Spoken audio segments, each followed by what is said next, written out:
Hi, everyone. I'm Emily. And this is Eva. And you're listening to Speech Talk. We're your research-based book club so you can do evidence-based practice in practice. So let's start talking. Today, we're going to start talking about mild cognitive impairment. I wanted to do this episode on cognition since cognition is such a huge topic. And to me, at least, it's one of the most overwhelming. Yes, overwhelming. 100% is the adjective I would use. It gives me the most imposter syndrome. Also for our mild cognitive impairment folks, which I love that that's who this article focuses on. I just feel like I don't know what I'm doing because they're so functional in so many other capacities that you're like, what am I even doing here? But you know that something is just off enough that you're like, we should really be addressing this. But it can be so hard to pinpoint and not to mention choose treatment activities for. I don't know about you, but a lot of my CMI patients, they're like, I'm fine. Why are we doing this? And so the activities I bring, I feel like sometimes just cause them frustration or they're just like, I've actually had people be like, I need to talk to your supervisor. Like, I don't understand why I'm getting this treatment. And I'm like, okay, yeah, I get why you think this is dumb because otherwise you're super functional, except for like you couldn't do executive function tasks on your assessments. Right.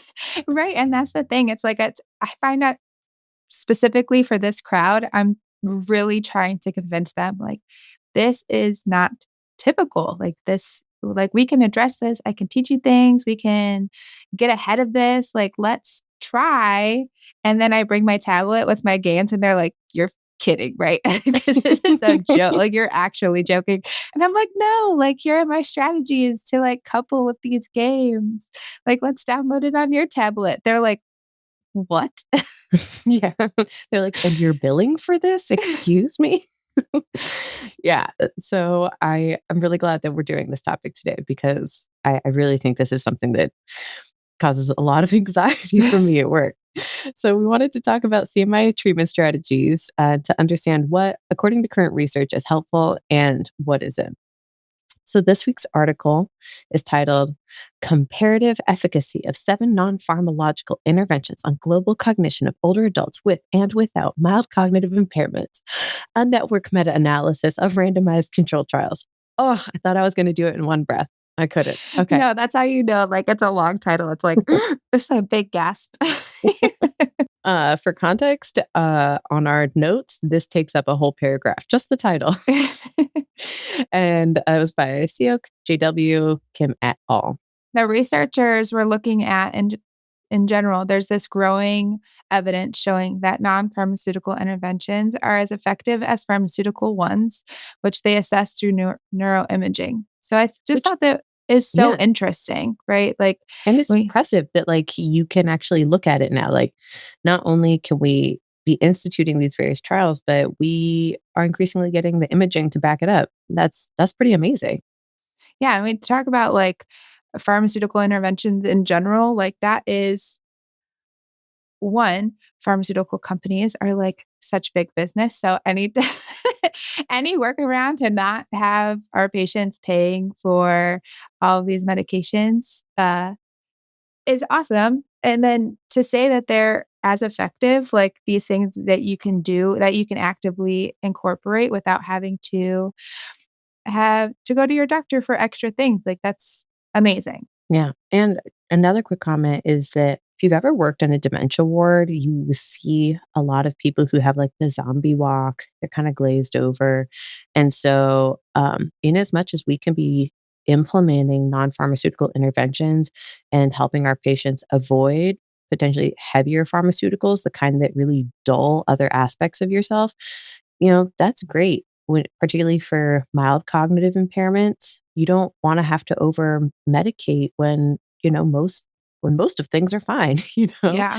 Unfortunately, a lot of medications are not like for cognitive stuff are not like tiny targeted. They're kind of more broad sweeping.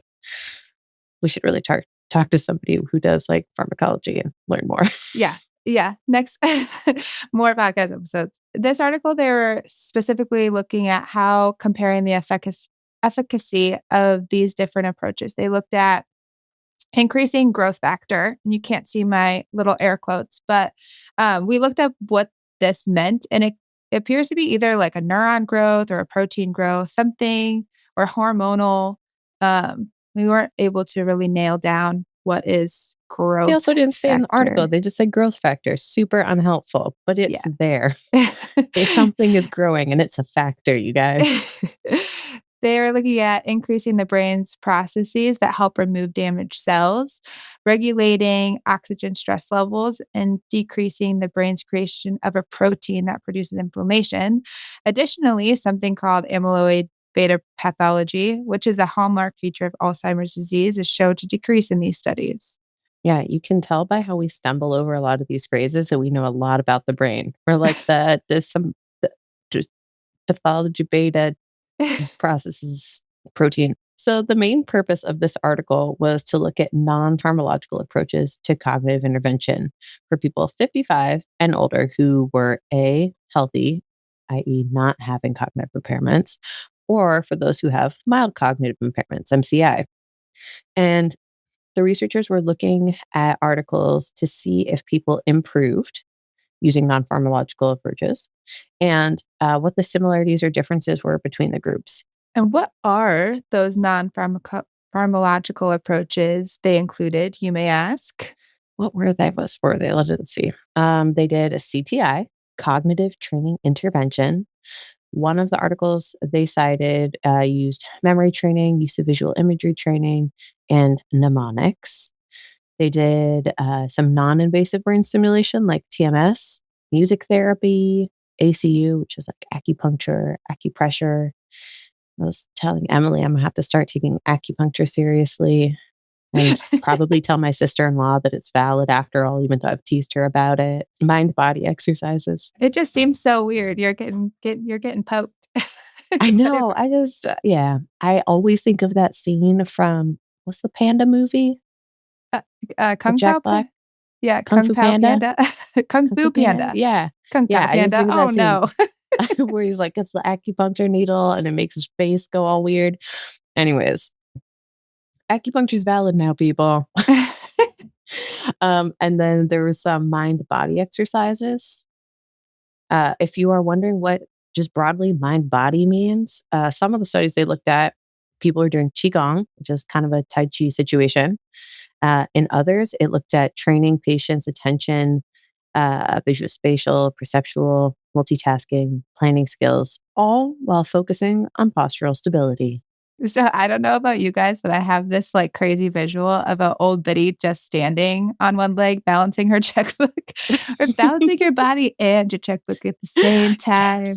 I'm like fully centered now. I have both balanced my checkbook and myself. Emily and I are always plugging for co-treats and getting in with our rehab team more broadly. And this is a great opportunity doing postural stuff and cognitive stuff because you know your PT and OT people are always looking for like dynamic standing balance opportunities. So, check in with them on like what activities you could be doing with your patient standing or doing like sitting balance if they can't stand, and then incorporating something cognitive into it.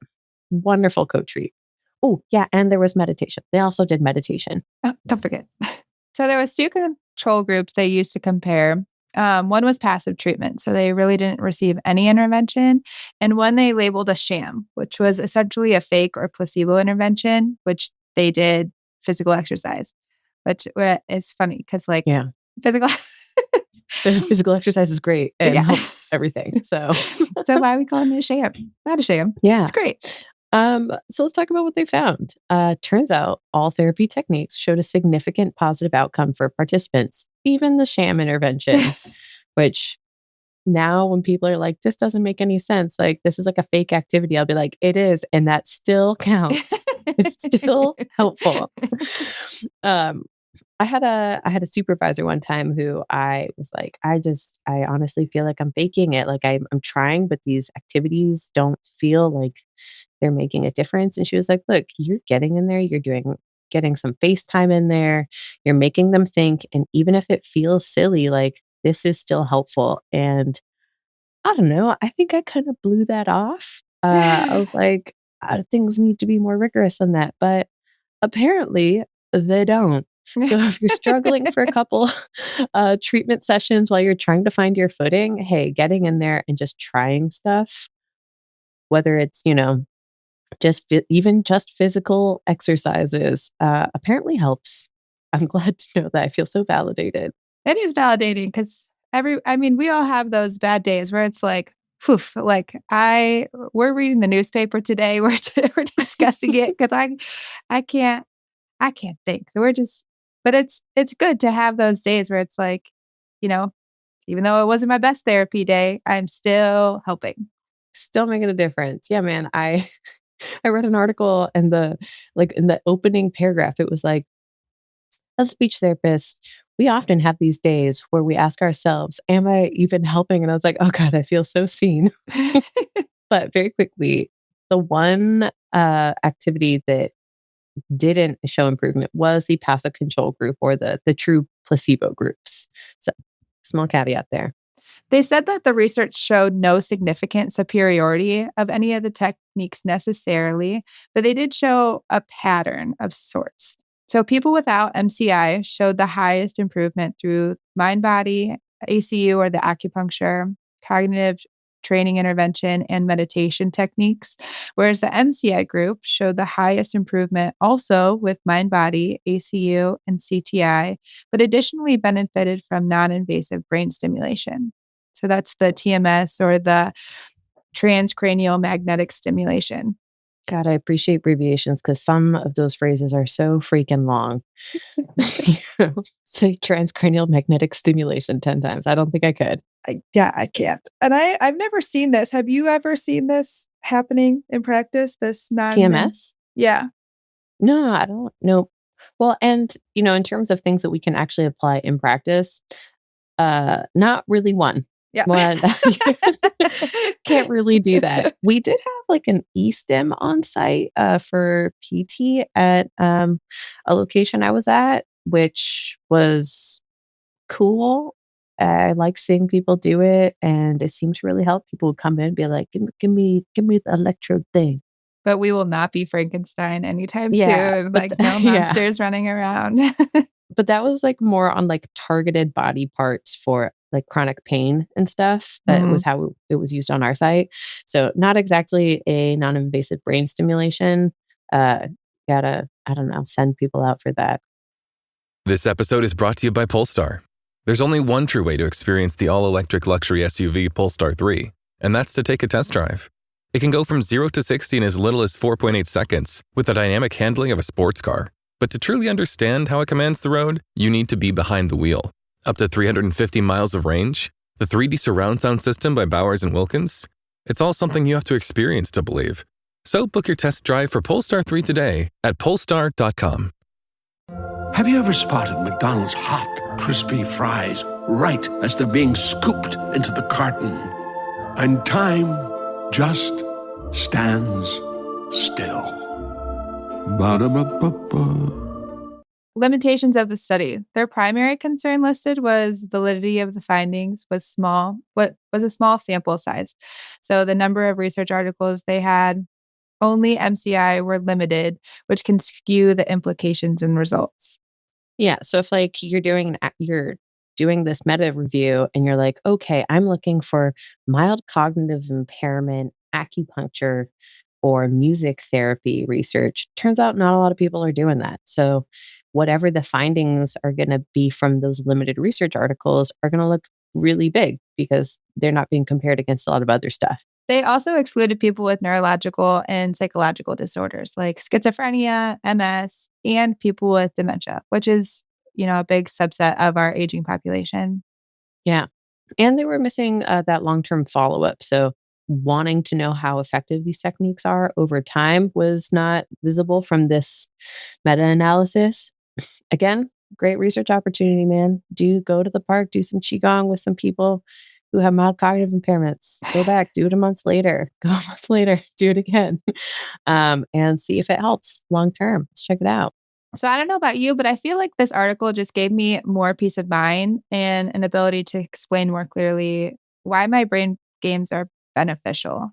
I loved it. Your patients call it like your brain games. They're like, why are you doing these brain games? I I know, and I like, well, cognitive therapy is, one of those mouthfuls, but it really is. Like, I live my therapy life through my tablet. Like, I have a bunch of different games. I use Elevate a lot. They have more high levels. There's also, apps called Senior Games that I play a lot, which are, those brain games. But it helps to have, me giving them the strategies, like, remember our memory strategies and what we're specifically working on to help get them through some of those activities with more success. Yeah, man, you are the iPad queen. Like, I probably something I should work on is like downloading everything Emily has ever downloaded. Oh, it's so Well, I don't use the apps. I try to find other things that are like available within my department already, and they're pretty limited. And apps are very accessible. So I should really just bite the bullet and steal your iPad for a weekend and download everything you have. and most of these, like, they're free. Elevate is a new one that I found, and it is more, high level. So they have a lot of attention and stuff, and Which is really great for this population because we are talking about mild cognitive impairments. And what I think is great about doing things that are kind of more game oriented is that it gives people, in my humble opinion, the confidence to feel that they can continue to do cognitive therapy at home. When you think that it's only something you can do by being supported by a therapist versus something you can do through your, say, leisure activities, um, then you're like, well, what am I? If I can't carry this over, like, kind of what's the point? yeah. Whereas physical therapy is much more obvious. You can take exercises home, but having things that you can bring, they're either games or something you can do with friends or family that I think builds better discharge carryover. What else can we do? Oh, your activities department. So, like, I don't know about you, but I don't have a lot of space to do Tai Chi in people's rooms. Um, and I'm not trained in Tai Chi. It's outside of my scope of practice. It's outside my scope of practice. But our activities departments, hold activity blocks. So maybe they can do a meditation block, a music therapy block. I worked at a bougie facility that had a real music therapy session, and they had a songbook, and people would sing the songs. And guess what? They were the same songs every time, but people loved it. Yeah. It was from the era that most of our patients were born in, and they just got really into it. It was very sweet. And even our more advanced folks, who I know this research didn't target, but people who you hadn't heard speak ever would come in and hum. And it was like, wow, you Aw. can do that. That's so sweet. We need to get a music if you are listening and you are a music therapist, we want to talk to you on our podcast because we wanna learn more about this. Oh, we do. Message us, music therapy. We want to know more. And then, oh, one thing about Tai Chi at one of my facilities that I work at, we have a lot of long term folks who have pretty significant physical and cognitive disabilities. And one of them, who was sitting in the hall, who I was checking in on, goes, I did Tai Chi today. And I was like, you are not supposed to be standing by yourself. What does that mean? And it turns out they brought somebody in to do Tai Chi, but it was seated Tai Chi. Thank God. Oh, cute. But it was a lot of like the arm movements and which was a great kind of mind body exercise. And my patient who I ended up following into the next Tai Chi session had a lot of difficulty coordinating what he heard as the directions with the physical movement. And I was like, oh, this is really interesting. Like, you do have some coordination difficulties, even though he presented as really functional for like conversational level tasks. So I was a big fan of that. Yeah, and this is so we could also be providing these recommendations for families. I'm not poking anybody with needles, but there are people who do that. So if you're interested in that kind of thing, like families can help get their loved ones to those areas, or you can seek someone out. You can seek someone out who does music therapy. I mean, not a lot of these MCI or even healthy individuals, especially people without MCI. I hope you're not in the in my long-term facility, they're probably going home. So these are things that you would be seeking out to do outside of therapy. So getting involved in a Tai Chi class at home or like having the families reach out on their behalf, say, hey, my loved one does have physical limitations, but I want to get them involved in this. Like, do you offer situations for people in wheelchairs? Like, can we come to classes modified? Yeah, that and I am a huge advocate for people getting involved in social things. So, going to like Tai Chi or Qigong in the park or any kind of really exercise in the park, because as we found out, sham physical exercises were also effective, is great. Going to the gym or whatever it is and interacting with other people is a huge benefit. And if somebody experiences decline, already having those like habits and motor patterns down will enable them to continue to do those activities in cases of decline. So, big fan of getting people out, having a social circle, getting a lot of naturalistic socialization through these tasks is an added benefit. Right. And our MCI population, I feel like they end up being so underserved. Like a lot of times there's so much masking going on in this population that when we can start implementing these things or start treating people, they either like don't want to admit it or they're having trouble with the acceptance or the families really don't even see it like it because they're having conversations so well. So Yeah, even and providing these opportunities for education to be involved in more social things, to be involved in more activities, just to kind of nip these things in the bud without having that, what's it, like a social connotation, like a mild cognitive impairment, is helpful. yeah, and I think to two of the things you said, um, adding to the list of interviews we should do is we should probably like talk to a therapist or something because yeah, even though like after a mocha and people don't do very well, they'll be like, oh, okay, yeah, I'd be willing to do therapy. And then you start to do therapy and they're like, this is stupid. I don't want to do this. I don't need this. And to your point, that acceptance factor is really hard. And guess what? It's very hard to do therapy when people don't suddenly are like, this is not for me. So, understanding potentially better ways of making this more emotionally accessible to people. Another fun thing about these is being sort of like social activities is that could be more engaging. I have yet to see if Tai Chi is something that my patients will hop in more readily with me. But oh gosh, there was a second thing you said. Oh, for families not noticing it. When they're visiting their parents or their grandparents at home, they're in their setting, right? They know where the cups are. They know where the knives are. They know how to sequence everything because it's very rote memorization. And but when you start putting them in the facilities, you're like, this is where things start to show that those unfamiliar situations is where those cognitive impairments are going to start to present themselves. And so it can be hard to convince family members. Be like, look, I know what you see at home is probably different than what we're seeing. And that's, I think, important to maintain in terms of getting everyone to be on board with what's happening.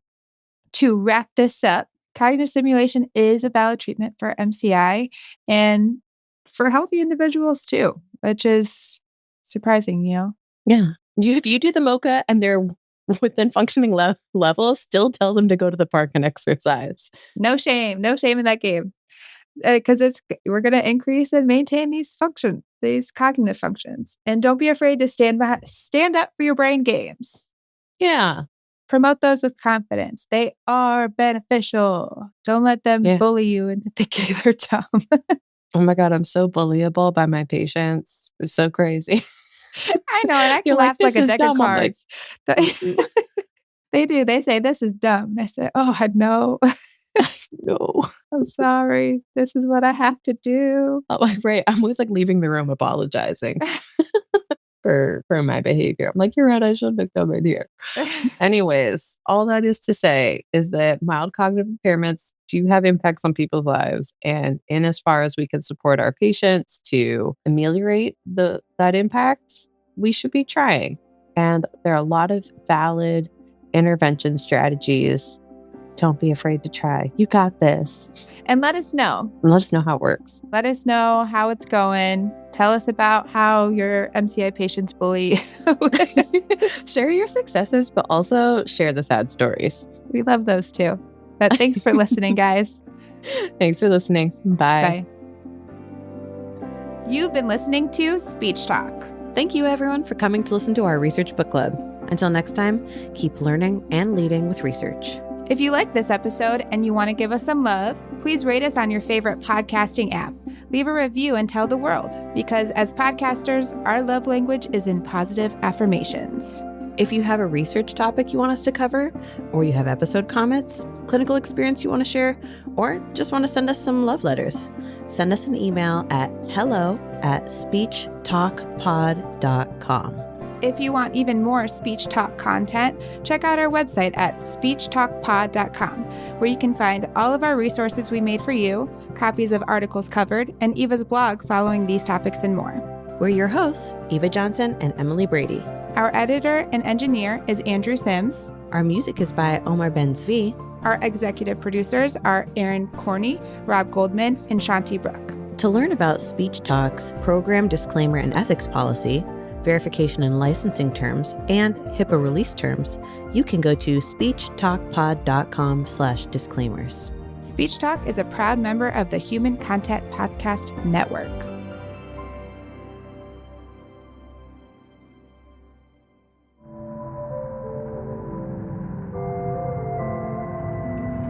Human content.